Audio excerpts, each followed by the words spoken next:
Like I mentioned earlier, with me in studio is Aden Duale, Majority Leader, National Assembly, and Mbadi, Suba MP and also ODM Chair. I want to start with both of you. Bishops have said it. Kenyans are worried and they're concerned. Why are you setting the country on a collision path in 2017? What happened to sensible leadership?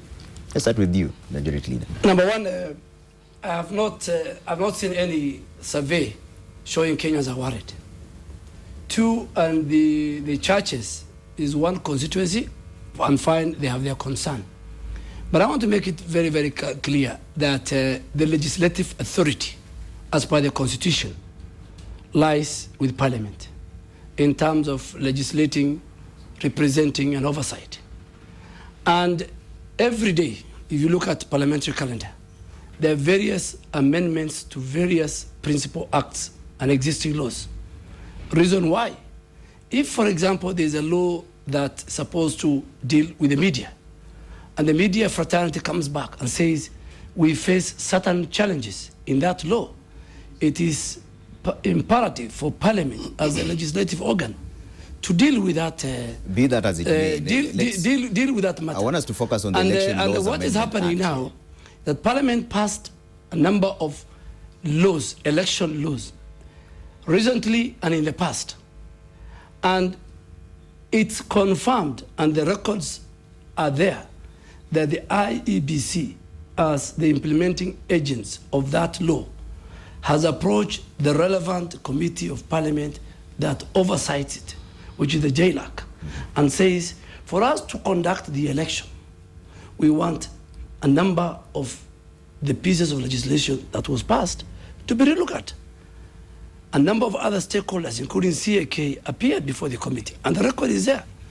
And they have given critical how many locations in our country are covered by the 3G network for transmission, how many parts of our country are in terms of percentage covered by that. And Trevor, to finalize, ask any ICT professional, the first thing he's taught when he starts working is systems backup.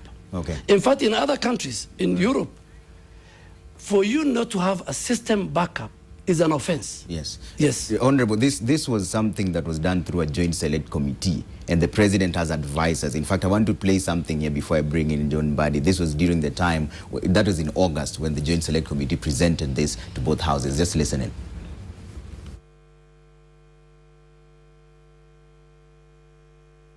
And I'd like to urge the leaderships of the two houses to support the work of this committee by ensuring that the report and the draft bills, which are next to the report, are passed without any amendment. Our coalition supports the work of the committee, supports the product of the committee.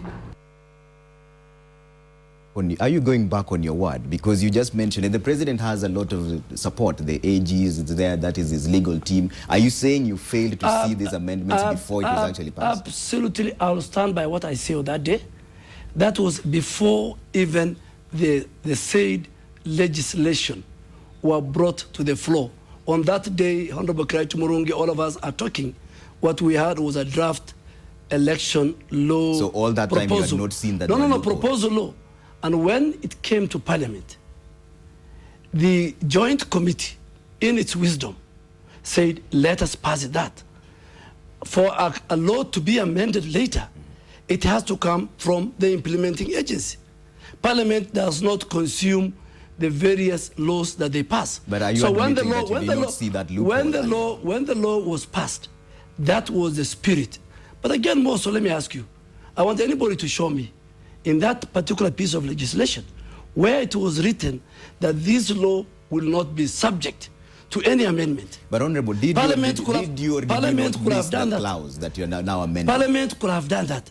What has happened? That was then when the piece of legislation. Today, for example, I'll give you. You haven't answered my question. No. Did you today, today, Trevor, listen to me. If I bring in, let me, Trevor. 6 months ago, we passed the anti-doping bill. There were no amendments because it was an internationally agreed upon legislation. Okay, stay on this one. Stay on the yes, election. no, I'm giving you a comparative. Yeah. 7 days later, 14 days later, Kenya was told, unless you do the following amendments to that law, we will lock out your athletes. Okay, let me bring in Mbadi on this. Mbadi, what is so wrong with having a backup system in case technology fails? And we've seen it fail before. First of all, I wanted to say that it's actually regrettable for a leader at the capacity of my friend here, Honorable Duale, who prides himself and never tires from reminding us that he's a third in command in the Jubilee administration, to fail to appreciate that Kenyans have a concern, that Kenyans are worried of the way things are going in this country in terms of the state of the country. But I want to say that first, it should be understood that what is the concern of the Coalition for Reforms and Democracy. First of all, we appreciate that there could be problems in any system and with any legislation, but good faith demands that when there is such, we experience such, then the same procedure that was followed would be followed. Now, in this case, you remember, communication came from Jubilee to CORD and to the rest of the country that there will be a special sitting, and among the agenda that we will be debating is the amendments to the election laws. And we are very much aware that these are the same laws that we actually came up with, or the amendments that we came up with after intense negotiations and after forming a select committee. And by the way, Trevor, I want to remind my colleagues that this committee, the select committee, was not, the select joint committee was not just formed without a reason. Yeah. We remember the history behind the formation of this committee. So basically, you don't have a problem with coming up with a backup system in case technology fails. Now, it's the to address the backup system, what would have happened first is if we sat down and ironed out. In fact, probably would have come up with better and more reasonable ideas to back up the system, if that is the case, without going manual. I want to remind Honorable Duale that backup doesn't have to be manual. Every system, every IT system has inbuilt backup system. In fact, the best system to back up an IT system is to do it the same route. If today you are going to say that because planes can crash, that you are going to back it up through manual, that we stop using the plane. Is that true, Honorable Duale? You said that in case technology fails, they'll revert to manual. Trevor, and let me make it clear to the country. Backup system, we have never said manual. Backup system, today, if you go, for example, you have the BVR kit. If it doesn't pick you up, the same BVR kit can generate a register, which will be next to it, so that, look at it, there are a number of Kenyans, because of the nature of their work, charcoal sellers, mechanics, domestic workers, people working in factories, even in our own house, at the chamber where we use biometric to check in and out of the chamber, there are more than 60 members who their biometric cannot capture. What we're saying is, when you walk to a polling station, and if the biometric data picks you, your identification, we have no problem. But in a case where, like it happened in the by-election in Kajiado, with the civic education, more than 5 people were not picked. We want that same BVR to generate its own register. Honorable, can I just address that? Respond to that real quick before I take Let me say this. You know, this is dishonest. Let me tell you, if you want to have backup system, you don't need a legislation. A backup system, in any system, you can do it without prescribing it in law. What Duale and his colleagues are doing is simply to take us back to manual system by crafting it that you are going to have a backup system. And we are able to see them. And by the way, they have not, it is something they have not even pretended to hide. So this semantics of saying that it is just a backup system that is not defined, we know what they call backup system is manual system. And I want to tell you that probably Kenyans have not understood what we call by electronic voting. Mm-hmm. It is in 3 components. There is the BVR, that is biometric voter registration, which we have the kits, and which even 2013 we did. Okay. There is electronic voter identification, where they have a problem, where we need the biometrics. And by the way, it is not biometric. It is biometrics. If your hand is not working, we can even use your voice. That is still biometrics. You can use your eyes, you can use the DNA. It's called identification. And so it is biometrics. You can identify. Honorable Duale, I wish you could stop heckling a bit and listen to me. So you see, the biometrics, and that is why we use the plural biometrics. But the fundamental issue is that if we want to conduct electronic voting in this country, we would. Nigeria did it with 73 million voters. They did it in Ghana, 11 million voters. Different. They did it in India. In fact, if we don't have equipment, there is nothing that would stop us from leasing equipment from Ghana, Nigeria, and the rest. Right. We gave away equipment to Rwanda just the other day. On that note, let me just one thing. Let me take a very short. Trevor, one thing. Yeah, respond really quickly. What is the principal contest between us and CORD? I mean, he doesn't need to read what is inside me. The principal context is where we sit with the facts from the CAK. My own county is 4.9% 3G covered in the most rural constituencies. How do you transmit results? Secondly, you must amend the law, because if you don't amend the law as is before today, and still it's going to the Senate, is saying if your biometric features are not captured for identification, you cannot vote. If the equipment malfunctions, that election will be repeated. Thirdly, you can't compare Kenya with Nigeria. Even our own constituencies are different. But let me give you a more clear. They just concluded general election in the US. The state of Utah, the whole equipment malfunctions, and they used the backup system for people to vote. Hold on to so that if it can happen in the US, we are not asking. We are ready for the election. We have our leader. We have our manifesto. As we speak today, the number of voters registered, numbers don't lie. We have no problem that our support base is solid. I will let John Mbadi respond to that in just a bit, but let me take a very short break. We'll be back with more. Thanks for staying with NTV. Let's get straight to it. Amani National Congress Party leader, that's Musalia Mudavadi, and Bomet County Governor, that's Isaac Ruto, have urged President Uhuru Kenyatta to respect the Constitution. The two leaders accused the government of intimidating independent institutions in its passage of the Election Laws Amendment Act. Huwezi ukatuma polisi wanazingira bunge mpaka wabunge wanashindwa kufanya kazi yao. Hatuwezi kukubali mtu anajiita leader of majority kwa bunge na anazungumuza, anatoa matamushi, anasema mtu akienda kwa jaji fulani kupeleka kesi yake, hawa wataleta mswada wa kujadili huyo jaji. Munataka kuintimidate parliament, munataka kuintimidate judiciary, sasa munasema pia munataka kuintimidate IEBC. Wanataka kuiba kura. Acha niwaambie, ile 2012 kuna watu milioni 2 waliopiga kura wakapigia rais peke yake. Watu milioni 2 hawajui MCA, hawajui MP, hawajui women rep, hawajui senator, hawajui governor, na ni watu milioni 2. Hao watu wanaishi wapi? Atu wanajua president peke yake. Allah, inaonekana hao watu ni wageni, wanakuja tu kupigia rais na kutoroka. Hatutaki hiyo maneno tena. Tunataka haki kwa kura, na mwenye atachukua uongozi ya Kenya ni mwenye wa Kenya wanataka. And Duale, let me get a quick response to that, Honorable Duale. And also Charlie Bigman on Twitter says, which is this backup system if not manual? Let me start with the first one. The first one from Governor Ruto. Is Jubilee planning to steal the elections? No, we have no intention. That's a more strict we won the elections last time when our competitors were in government. The Prime Minister, the former Vice President, they were Vice President, they were ministers.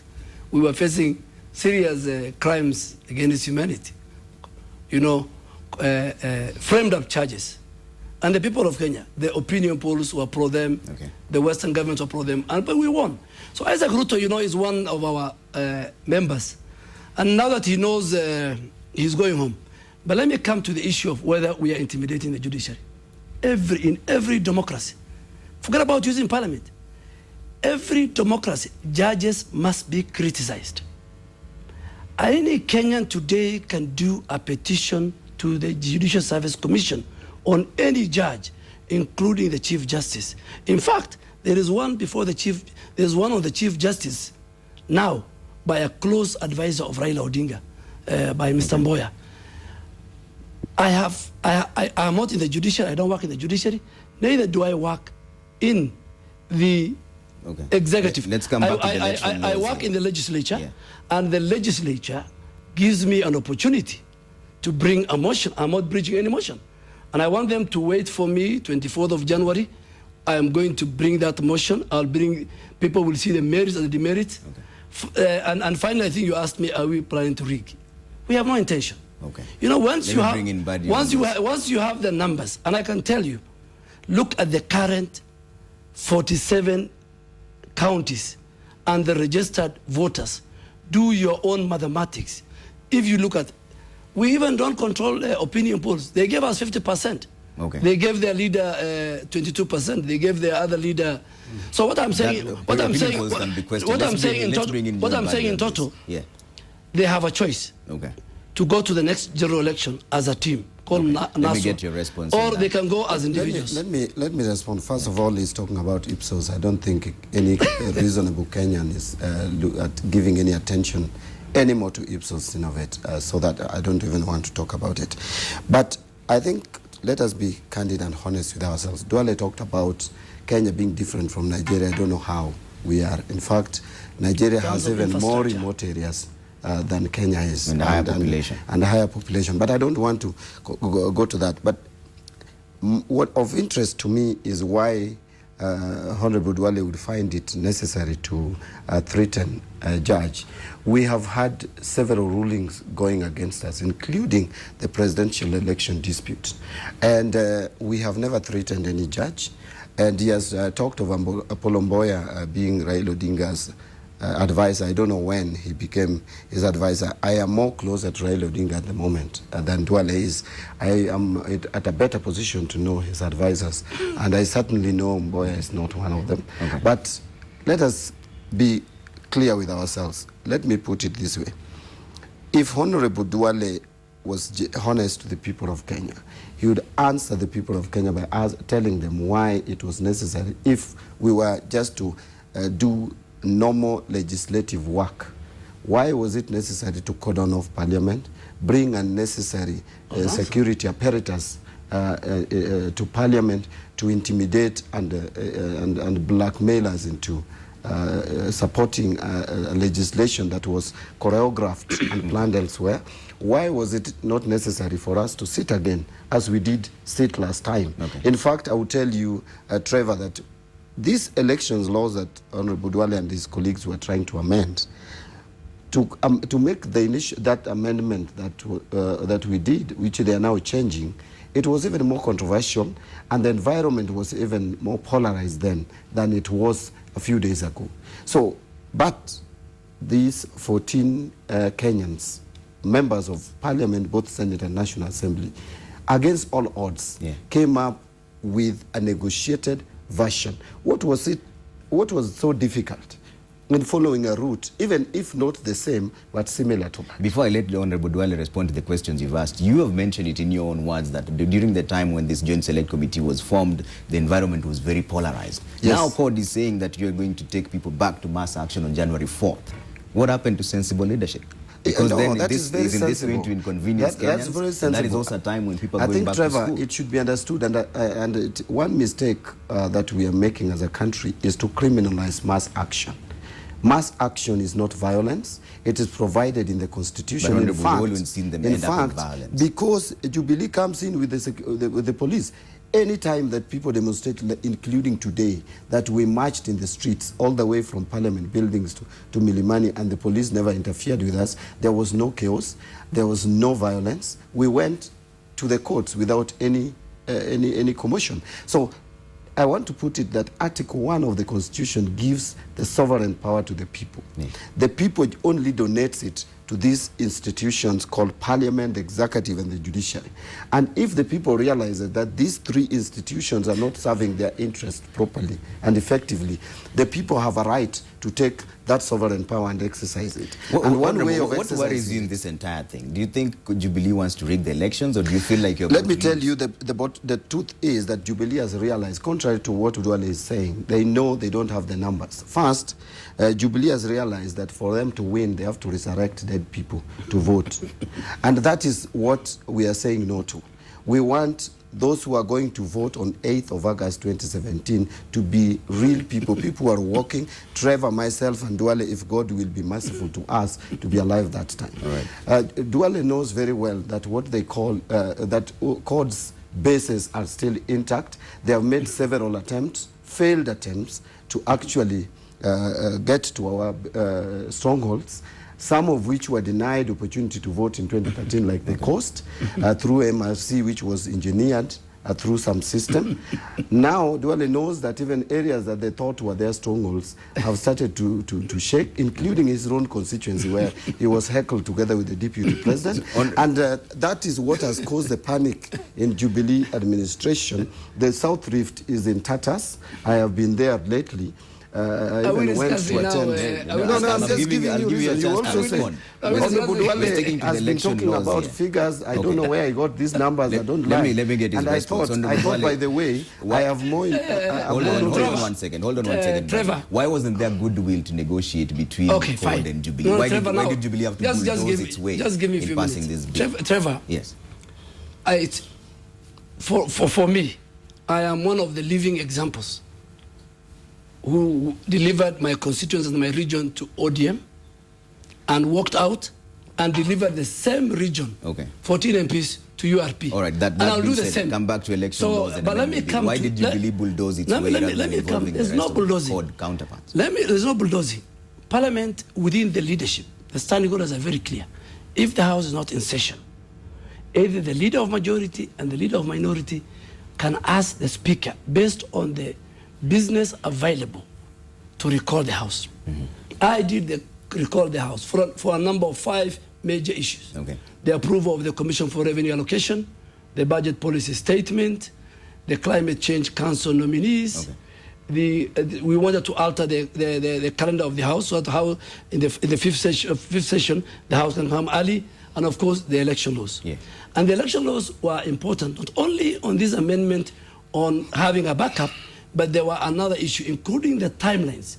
The law that we passed said IEBC must have the equipment 8 months to the general election. That was 8th of December. So IEBC said you need to change that. Honorable, we are not disputing that. My question that. is, how come you did not involve CORD and let me tell you. bulldoze this let on me their finish. own? I'm coming to that. Once it's gazetted, the Justice and Legal Affairs Committee that carried majority of the amendments is composed of 29 members, with 11 members from the CORD coalition. 2, when the House is recalled, an order paper is presented. All the, whether it is a bill or a report, the reports are there for members to read. But what did our friends did in, Trevor, it has never happened. I Googled a speaker's procession being stopped by a member. It has never happened in any of the celebrated democracies. Is that the reason why you have massive security presence? Let me come. Today, let me answer the one of the massive security. Yes. Today, if the security agents in this country, including the National Intelligence Service, feel, and in their opinion they feel is a threat, that there is a threat to nation media group, they will do whatever it takes to avert. So you felt there was a threat to Parliament? Yes. You know, I don't work in the security intelligence. From who? No. Let me tell you. Coming from? Because the members of Parliament, you have seen the members of Parliament. Some of them were carrying sprays. Some of them were carrying. Some of them were carrying frimbis. That is a direct. No. Let me ask you. So Parliament security, and it's not the first time. It happened in the 9th Parliament. It happened in the 10th Parliament. Security. It was in one of the countries in Africa where rioters entered Parliament and they banned the whole Parliament.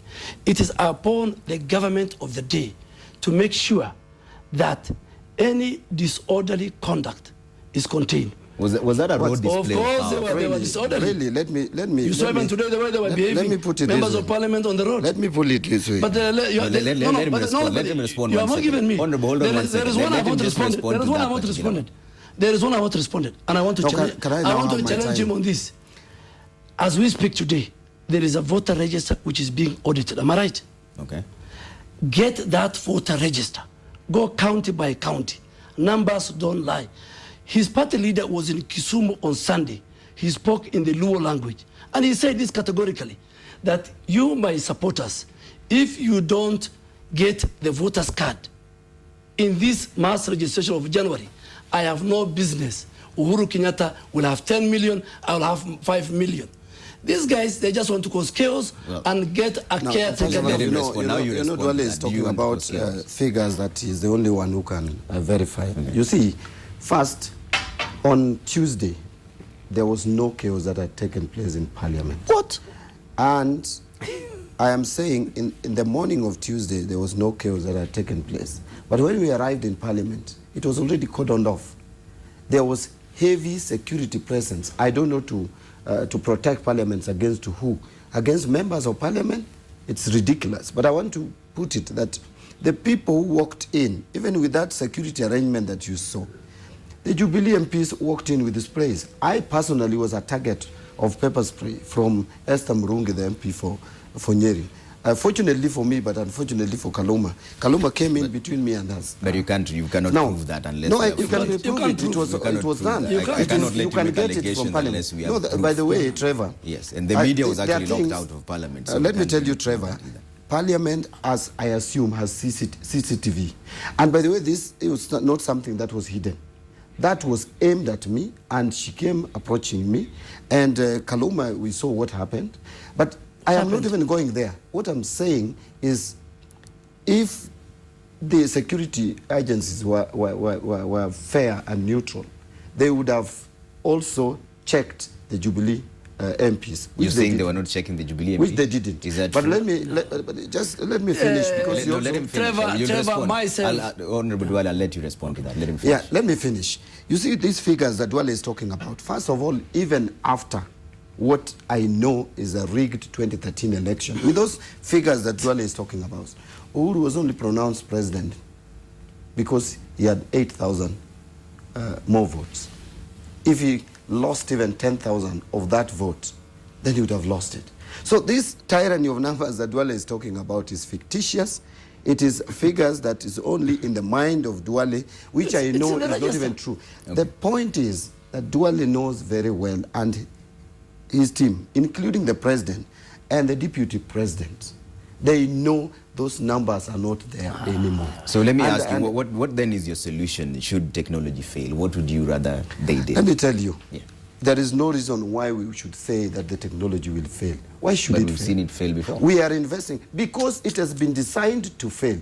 In fact, in 2013, I want to tell you what happened. The electronic voter identification device, EVID, failed because of two reasons. Reason number one was because of battery, that they did not charge battery. Is that something that you would prepare a manual system for? So you're saying code doesn't think they should be backed up because technology will not fail? The Jubilee administration is telling us that they have 97% of these countries now has electricity, meaning all primary schools will have electricity. It's different. And polling stations are in primary schools. But you still haven't. So we should have battery working. Number two, the reason why EVID failed was because of the configuration from the BVR. Trevor, let me say one thing. Let me just finish, Duale. From BVR to EVID.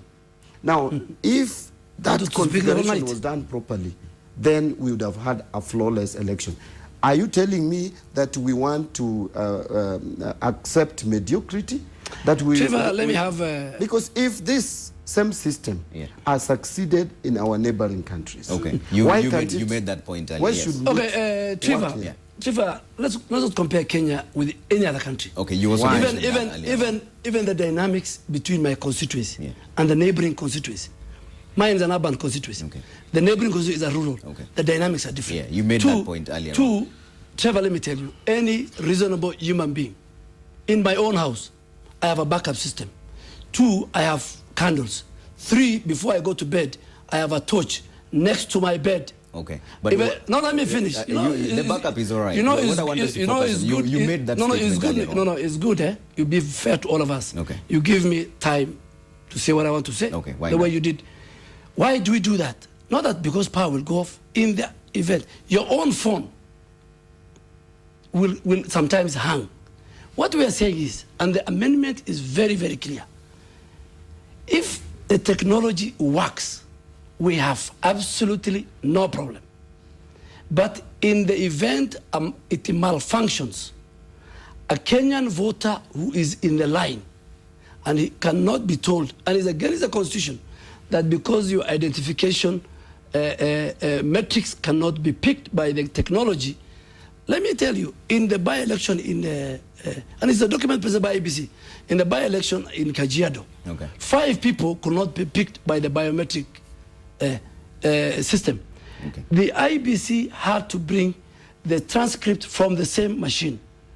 In Parliament, if you allow me, you spoke. We're running out of time here, but yes, you've seen all those examples. You have spoken, just wait. Yeah, wind up very fast. There are members of Parliament who have won and are in Parliament by less than 3 votes. Yeah. Honorable Wario, is leading that pack. There are some even who tied. What we are saying, and you can't just say because it works in Ghana. The chair of the Electoral Commission in Ghana was in this country 3 days ago. She addressed a UNDP conference at Intercontinental. Okay. Get the clip. She said, this system, unless you guys have a backup from the same, and we're not saying manual, but what is that backup you're talking about? The backup we're talking about, and I said it, in that same BVR kit, the same machine can generate its own list of voters from its own. That in the event, the number of the cadre of people I have told you cannot be captured, the various workers, you will not turn back. This country, that law we have passed, has a number. So that is still the same system, saying that we're not going back. No, it's the same system. And the amendment is very clear in the event. But isn't that the same system you're amending? No, if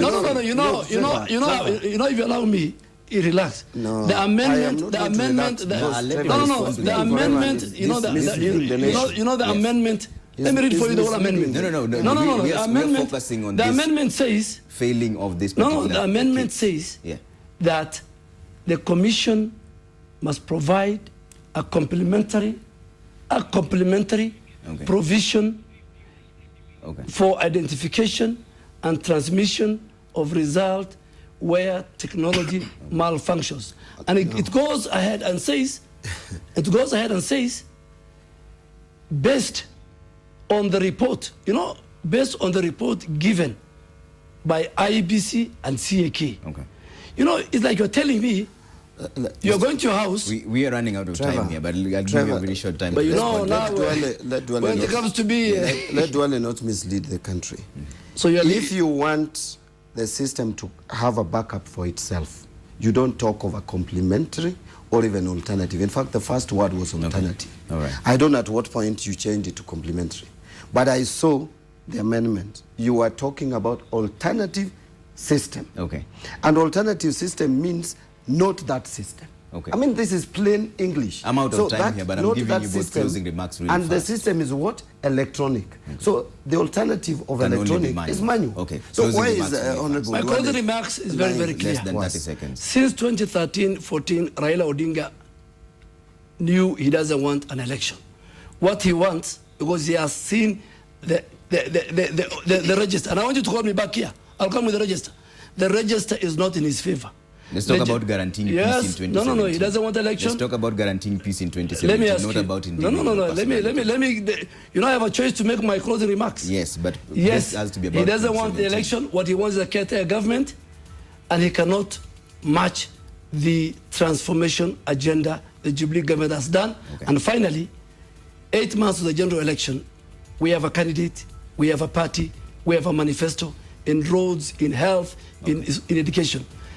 8 months general election, they are not prepared. They are not giving the alternative. They're giving the alternative. They're not giving the alternative. My closing remarks is that it is not just Raila Odinga who is talking about this. Kalonzo Musyoka is a presidential candidate. Wetangula is. Mudavadi is. You saw Isaac Ruto who is in Jubilee. They have no members in the house.